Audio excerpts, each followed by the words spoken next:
Guys, ndaona vanhu vakawanda vachipa mikono yakasiyana-siyanawo zvavanofunga pamusoro pesong yaSelma. Vamwe vakati aitirei song iyoyi zvabva zvatodhakwa because abva ataridza kuti ari bhita. Vamwe vakati agona aita song iyoyi and stuff like that. Vanhu vari kuita kutaura zvakasiyana-siyana pamusoro pesong yakaburitswa naSelma Mutukudzi inonzi Kugara namainini. Right, mafungiro angu esong ndekudai. So guys, yes, she's bitter. She's very much bitter. Handiti ndiye agara namainini. Handiti ndiye anoziva zvaitwa namainini. Handiti munyazoona kuti she's narrating her story in a song. What's wrong with that?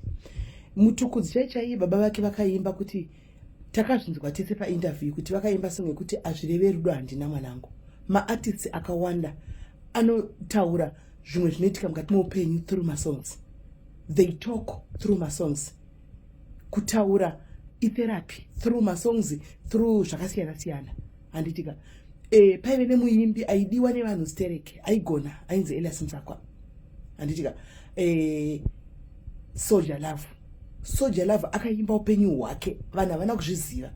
Takazozviziva munhu wese ashaya zvakuchinyatsochibuda manje zvakutaurwa nehama dzepadyo. Mafriends akakutaura kuti aiimba life yake. Ndo yaimba. Ndo patakataka kuda kubatanidza nokunzwa masongs ake tikana munhu uyu aitopisa, aitofaya, but aitoimba life history yake. But nenyaya yekuti tanga tisingazivi taingoti music. And so to me there's nothing wrong in what Selma did. She's expressing. And if it's going to make a feel better, if it's going to bring a closure, kana zvichiita kuti feel better, iriyo way yekuti afeel better. Guys, kana vamwe vanhu vakarwadziwa, umwe anofeel better nekuchema. Umanochema zvisingaiti from there anofeel better. Umanotaura hanzi those people that bottles up things inside. Kazhinji kacho vanonoka kupora, havapori zvekumhanya. But munhu anotaura zvobva zvatopera ipapo. And inini am one of them. Ndinongotaura nobva ndatokanganwa. Kutodarika chako handii. Ukatosora wakabata chigumbu wega ndatodarika ndatorwa pasi. As long as ndinangotaura zvatopfuura kwandiri. Handigoni kuchengeta chigumbu. Saka pamwe ndiye one of those people again. Wokuti akatoimba. And angakazvichengeta makore esaya achiti pamwe kuda pachave nerelationship, pamwe kuda zvichagadzirika. And asvika pakuona kuti hapasisina. Kana mudhara asvika pakufa pasina chagadzirika, hapasina chagadzirika. And moreover vamwe vaitoti makaenda painterview pane mwana akaona anyora tanzi makatotaura painterview maiti muri kuda kugadzirisana, but after this song zvinoreva kuti hapasina kugadzirisa zvatopera. Guys, makazvitarisa mofunga kuti panga pachinogadzirisana.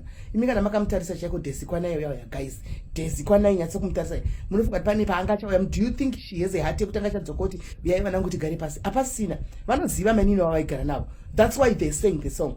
The people who knows her better Desi Kwanai uyu ndivo vanavo.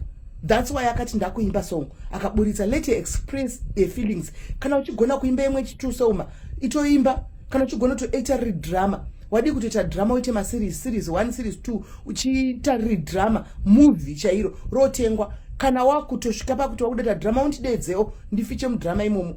Andika ndinogona kuficha mudrama imomo ndotoita Desi Kwanai wacho. Anditi wazvona taura upenyu hwako iwe. Talk. Vanhu vakawanda vari kufira mukati because they can't talk. Vanhu vakawanda vari kufira mukati because they are afraid to share their feelings because the people will judge you. Kune vanhu vari kungodonha vachifamba guys vachifa. Depression yauraya vanhu, stress yauraya vanhu because wakachengeta zvinhu mukati. Putitsa ronda riri mukati, putitsa shungu dziri mukati. Akaputitsa, let us sing. Chakwandiri ni handambona chakaipa. Because ari kungoita zvingoita vamwe vaimbi. She's an artist. Vamwe drawer, they express their feelings through drawing. Kudrawa chake chakotona chinzi ati ine mari isingaiti iri kutengesera mari pamusoro because drawing izvi zviri kureva drawing zvakakosha zvinhu zvihombe. Saka murege akaimba mungangosara inyita drama atokanganisa azodai ini ndakazvimirira zvangu takakanganisa hapana. Well done girl, wakagona because haungafiwa wakachengeta zvinhu mukati nokuti anokunzwa hapana. Wakauya wakaudza vana veZimbabwe but zvichazodini. Make money out of the situations.